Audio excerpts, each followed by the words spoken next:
Hey tech lovers, the wait is over and Apple has done it again. The official iPhone 16 is out, and here are the features that came with the iPhone 16.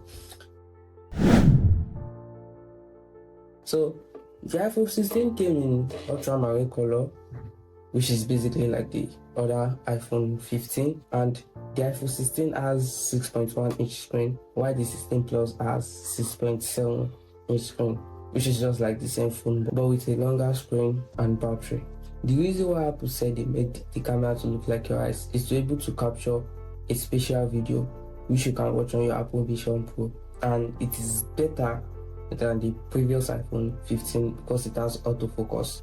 Okay, on the same phone we have the action button, which is like the formal one, and the difference between the iPhone 15 relating to the camera features is the new camera control button, which adds a lot of features. Another features about the camera control button is you can easily press it to bring out your camera, and you can use it to control your camera. You can also use it to zoom in and zoom out your picture during, let's say, your video. It also have another feature that if you double tap, it will bring out the sub menu. Maybe you want to change the contrast of your video, or you want to do anything relating to camera. One of the cons is that the camera control is actually perfect for landscape videoing or picture. It won't be really convenient for anybody taking their picture on a portrait mode or vertical mode. So in a situation where you are using your phone to take a portrait, the camera control button won't be really useful. So now let's talk about the actual phone, like the battery, the power, and the Apple Intelligence. So the iPhone 16 came with a bigger battery, which we are going to test in our video later, and also the power. I think Apple really cooked on this one because they moved 2 steps forward on the chip.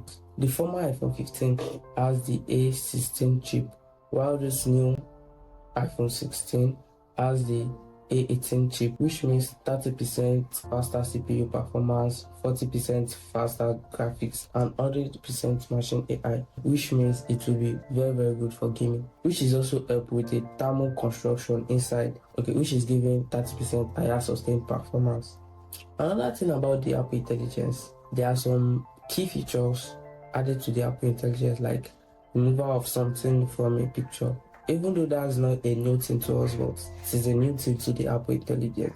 And they come up with another idea of what iPhone called reduce interruption, which actually will reduce your notification to avoid interruption. Another key features about this Siri is that the Siri is no more displaying around the bottom of the iPhone, is displaying around the screen, as you guys have seen in their adverts. Apple also changed the annoying Siri command, which is, I found this on the web.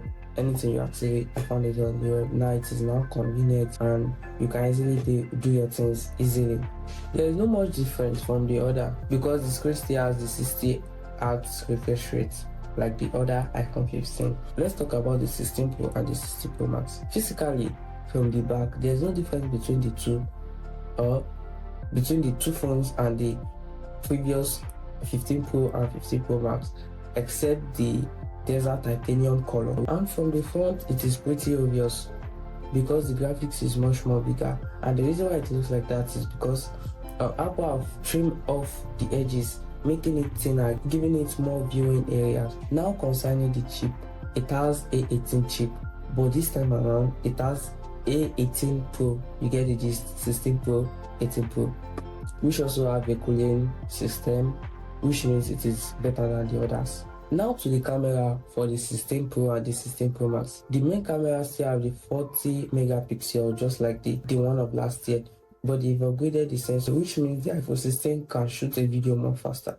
That is, the iPhone 15 can shoot a 4K video at 60 frames per second, while the iPhone 16 can shoot a 4K video at 120 frames per second. The ultra wide camera, which is 12 megapixel, have now been upgraded to 48 megapixel just to match the main camera to zoom more. Now guys, I'm leaving you with a question: does it worth it?